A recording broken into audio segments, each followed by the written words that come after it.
Hey everyone, welcome back to the Little Hedge Grove. I do apologize for it being so long since I've last posted, but I wanted to wait till I had a good story to tell, and I do have one today that I want to share with you that's very personal to me and in regards to the Fae that have made their presences available in my life. And to start this story, I need to take you back to my old apartment that I lived in after I had moved out of my parents' house that I was house sitting in. If you had seen that video that I did on that fairy encounter where I met the fae that allows me to call him Faerie.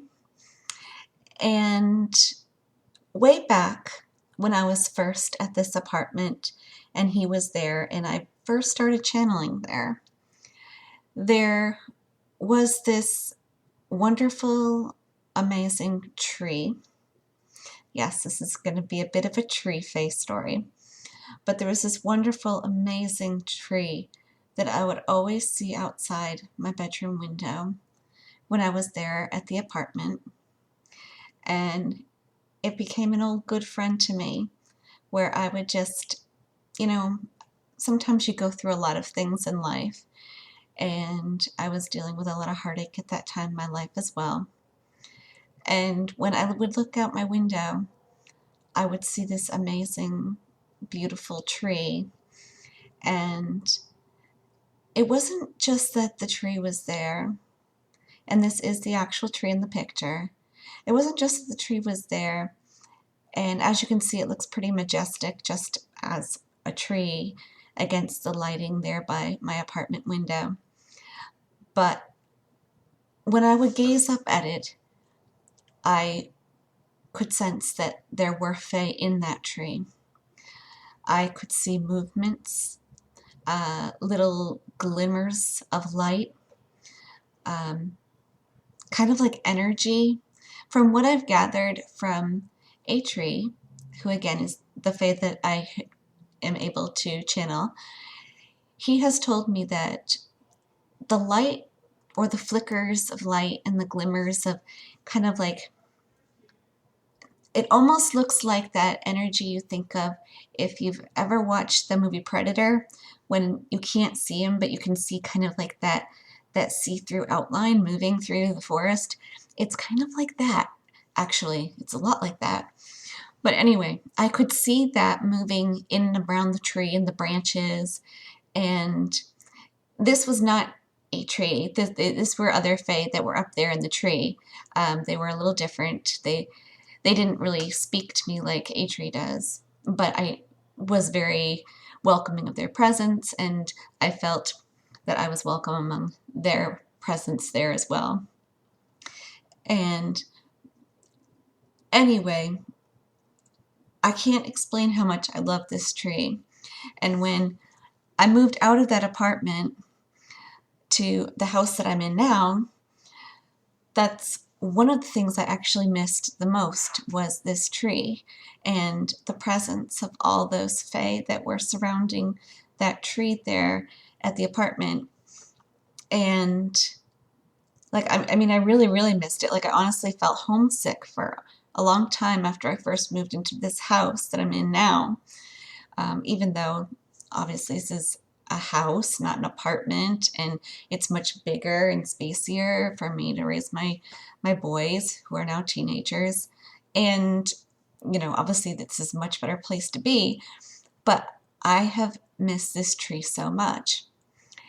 And one of my first things that I had thought of to do was to actually collect some pine cones from my old tree. That I call him my old tree. My old friend really is what the tree was. But my first thought was to collect some pine cones and take some of the seeds out. And I did this with the idea that maybe if I can't have the tree, I can still have, maybe grow his offspring or her offspring out here at my new place. And I tried it, and I did get a couple little sprouts one time, but things happened and they ended up not making it. They would die, or the cat knocked it over. It kept being like one disaster after another, and I never ended up getting any, feasible growing trees. And the problem is, too, is that my backyard is all cement, and so I can't really grow a big pine tree very well out in the back of my house because of all the cement. I would have to rip up the cement to do it. Anyway, fast forward. On a wild whim, I decided that why don't I just plant a tree on the side of my house, my walkway, because there is real ground there and I won't have to worry about, the HOA that I have in this community that I live in. That's kind of the problems of living where I am. There's a lot of community guidelines, unfortunately.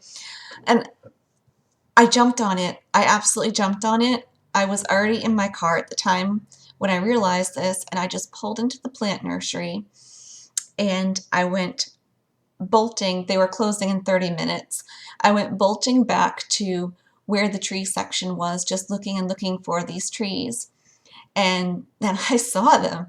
There was this section of baby desert pine trees in the back of the nursery. And the weird thing, well, it's not really weird. I think it was amazing, but it just caught me off guard. The first thing I noticed when I approached them is all of a sudden all this light started jumping around all over the trees in just this section, not the other tree sections. It was just this section. And for a moment, I even blinked, am I just seeing things? Is the sun glinting, as it's later in the day, although the sun was still bright out. It was not even dusk. I was I literally was blinking my eyes trying to be like, what was that? But it moved again. There was this, again, that predator energy kind of thing. It was moving all among these trees. I'm like, okay, I am seeing Fae activity. There is actually Fae activity right around these trees. I mean, how coincidental is that? I mean, is that like a sign or what? So I started looking at the first trees that, were closest to the walking area on the outside of the bushel, and they were wonderful. I immediately felt a connection with this kind of tree. They are desert pines, and I just felt like, oh my gosh, this energy is so home. I was like, this is not the old tree, but they feel like the old tree. And then I realized that there was more movement, but the movement wasn't coming from the outside trees. It was coming from more of the middle section of them. So out of curiosity, I carefully moved the outer trees that were closest to where the people were walking in the walkway. And then I saw it right there in the middle section of the trees was this one desert pine tree. It's a baby, but it was almost this really bright, almost fluorescent colored green. And it's here in the picture. This is the actual tree. It's hard to see it in the lighting of the picture, but it was at least several shades brighter and lighter than the other pine trees in that area. All of them were much more of a dark, dark green, and this one was this bright, light, vibrant green. And I just knew it. This was the tree. And I just knew this was a fairy tree. This energy was right there. I could feel it radiating all around the tree and all around me. It was this big sense of almost like I came home. And I have mentioned it before, that is a very familiar feeling when you are around Fae. They do not tend to scare you. They tend to give you this very welcoming sense of a home that you didn't realize was even something that you were missing, feeling of home. Even though in my case I kind of did know I was missing this feeling because I was used to feeling this from the other tree that I had at the apartment. Needless to say, I bought this tree and I brought it home right away that night. The sad part, though, is that I realized in my haste that the side part of my house was not going to be big enough for this tree to fully grow. There was an overhang from the roof and it was going to hit that and it was going to be a problem. So what did I do? What anyone would do if they found a fairy tree.